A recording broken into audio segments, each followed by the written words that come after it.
So over here you can see that I have this particular image right here, and if I were to go around and zoom in, let's say for example, then you can see that I have this particular pixel grid right here, and as I move this out you can see that if this is not perfectly aligned with the pixel, there's a bit of anti-aliasing that is going around in the corner.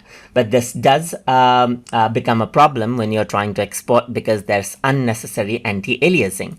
So in order to correct this, you can go around and make sure that you snap to pixel grid right here. You enable it out. So to do that, first of all, in the grid you can see pixel grid is turned on, and over here you can see that snap to is an option right here under view. And if I were to go for pixel right here, right now nothing happens, but now as I click and drag you can see that it starts snapping out to the pixel area right here perfectly, and then it does not create unnecessary anti-aliasing due to that. And that is how you can utilize the snap to pixel grid to perfectly snap it out to pixels so that it does not anti-alias unnecessarily inside of Corel Draw.